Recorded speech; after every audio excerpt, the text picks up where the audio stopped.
A cópia da lei. Olá, espero que você esteja bem. Nós estamos aqui mais uma vez para iniciarmos o estudo do livro de Deuteronômio, hoje Deuteronômio capítulo 1. Mas antes é necessário que eu faça alguns pedidos, e o primeiro pedido é para que você não apenas curta, mas compartilhe esse estudo com outras pessoas, para que outras pessoas venham ser abençoadas.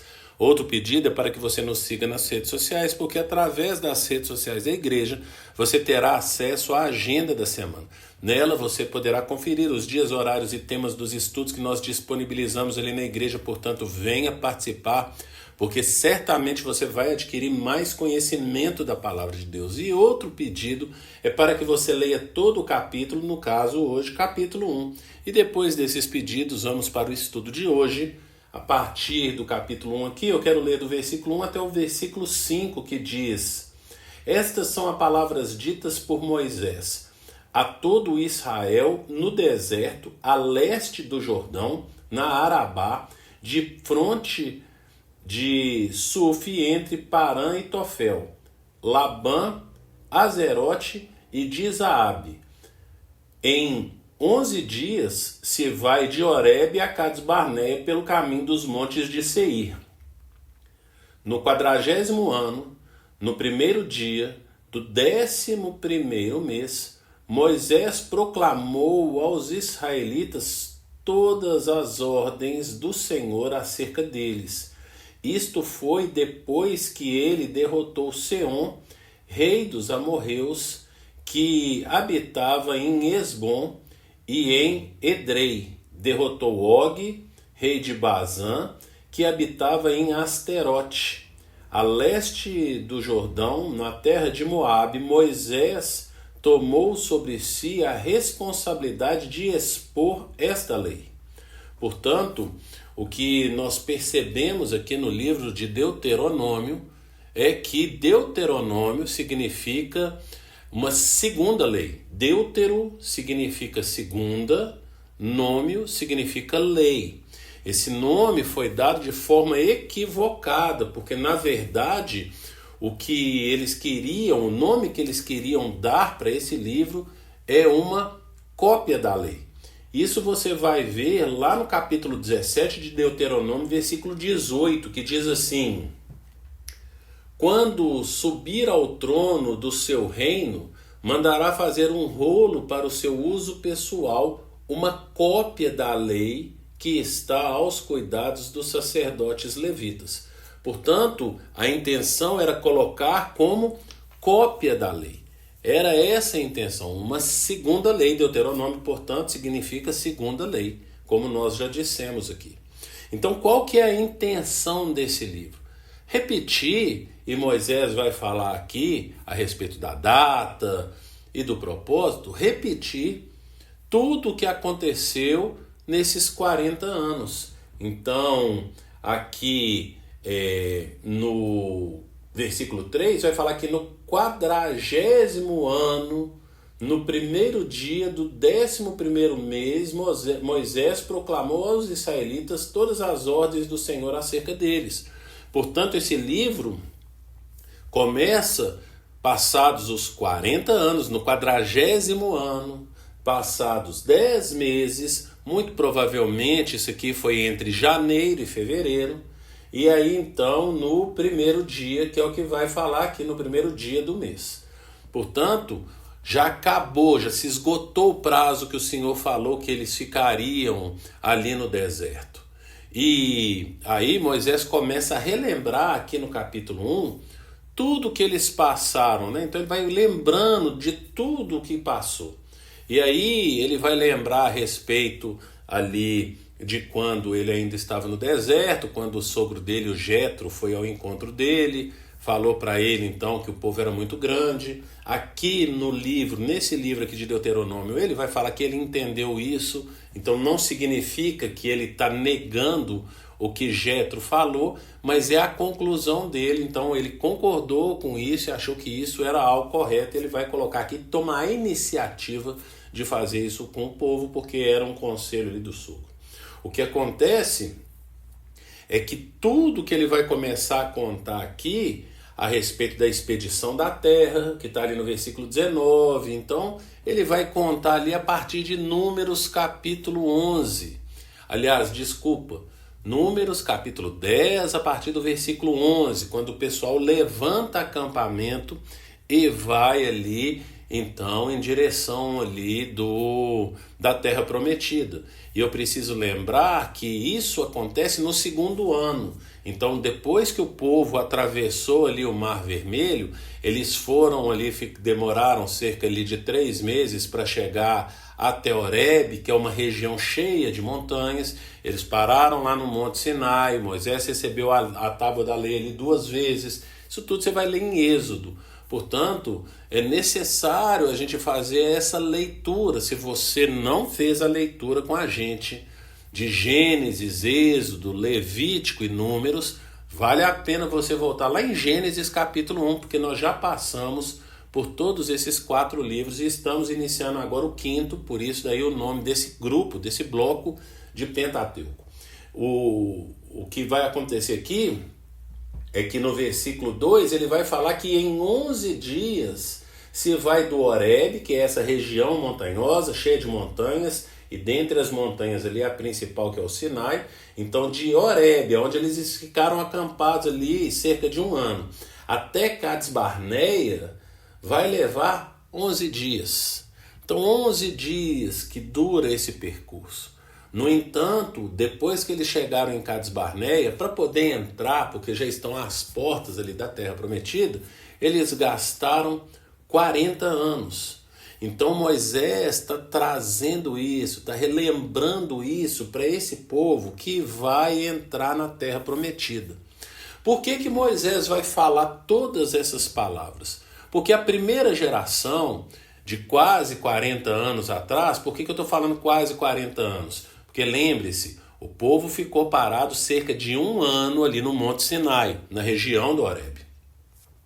Então, terminado esse período onde eles precisavam aprender algumas coisas ali do Senhor para depois entrar na Terra Prometida, a hora que eles chegam lá, vão espiar a Terra Prometida, então eles ficam com medo, e aí falam que Deus levou eles ali para matar. Isso tudo está sendo relatado aqui. Só que essa primeira geração que teve esse comportamento morreu.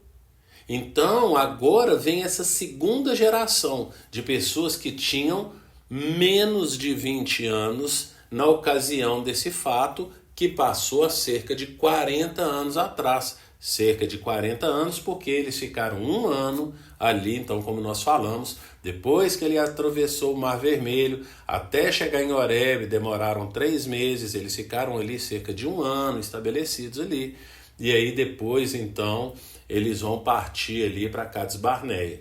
Portanto, essa geração já passou.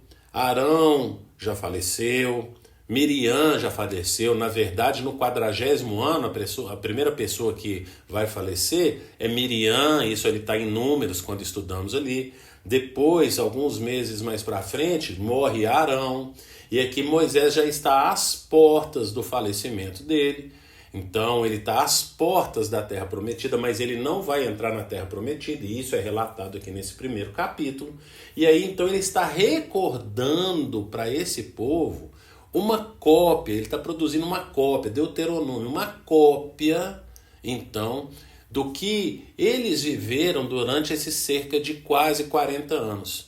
Por que Moisés está fazendo isso? Porque esse povo, essa segunda geração, precisa aprender determinadas coisas, e foram aprendendo à medida que eles foram vivendo esses 40 anos no deserto. Então, quando eles estiveram em Cades Barneia, às portas de entrar na Terra Prometida, e não entraram, as pessoas que estavam ali naquela ocasião, que já tinham nascido, têm entre 40 e 60 anos. Então essas pessoas sabem disso. Mas outros nasceram aí, não é verdade? E tem gente recém-nascida, tem adolescente, tem jovem, tem pessoas com 20 anos, tem pessoas com 30 anos, tem pessoas com 35 anos que não viram isso que aconteceu. Então Moisés está escrevendo isso para esse pessoal aprender. Lembre-se que lá em Romanos, no capítulo 15, Lá no versículo 4, Paulo fala assim: pois tudo o que foi escrito no passado foi escrito para nos ensinar, de forma que por meio da perseverança e do bom ânimo procedentes das Escrituras mantenhamos a nossa esperança. É esse o motivo pelo qual Moisés está escrevendo Deuteronômio. Edmund Burke, um político e filósofo irlandês do século XVIII, que viveu ali na Irlanda, então ele vai falar que o povo que não conhece a sua história está fadado a repeti-la. Portanto, é necessário que esse povo conheça a sua história para não cometer os mesmos erros. E o que a gente aprende com isso é que, da mesma forma, nós também precisamos conhecer a nossa história. Pare e pensa um pouco, porque eu já tenho uma idade um pouco avançada, na verdade bem avançada, né? Eu tenho 54 anos. E eu fui acostumado, no passado, a ouvir as histórias que meu pai e minha mãe contavam, as histórias que os meus tios contavam, as histórias do meu avô e da minha avó. E será que é assim nos dias de hoje? Nesse mundo tão corrido, onde as pessoas não têm tempo para nada, ou se isolam nos quartos, não é verdade? Às vezes aí na sua casa, você talvez seja casado, casada e tem filhos, então você tem cônjuge, você tem filho, mas às vezes um fica num quarto, o outro se isola no outro quarto, vocês nunca se assentam juntos à mesa para poder compartilhar dessas experiências. E por isso não vai passando conhecimento de uma geração para outra. Porque é necessário nós aprendermos essas histórias. Para e pensa comigo algo muito importante.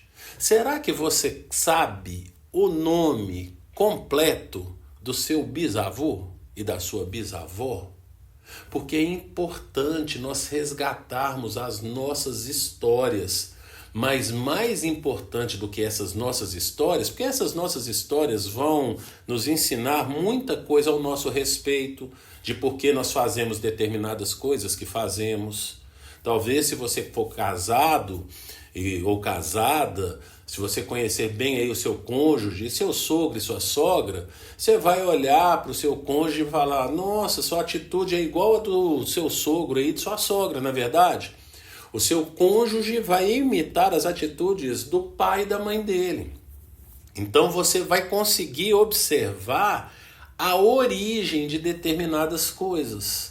O porquê que ele fala da forma como que ele fala, porquê que ele pensa da forma como ele pensa.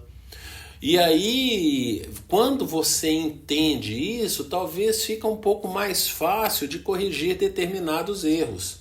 Por exemplo, quero contar uma história. Certa vez, uma menina, bem novinha, chegou para a mãe dela e falou assim: mãe, por que quando você vai fritar o peixe, você arranca a cabeça e a cauda do peixe?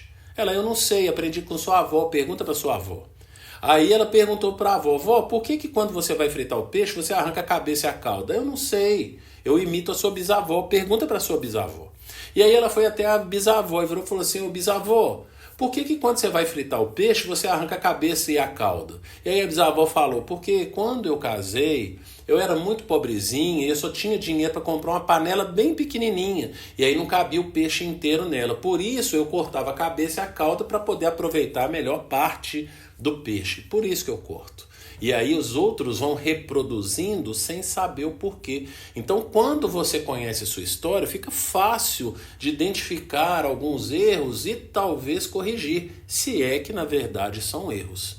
Mas algo é necessário, como nós lemos aqui, Romanos, capítulo 15, versículo 4, que nós precisamos conhecer a nossa história para aprendermos com os erros e com os acertos. O que eu devo fazer e o que eu não devo fazer. E você tem conhecido a sua história, você tem conhecido a nossa história, a minha história e sua história, que está relatada aqui na Bíblia?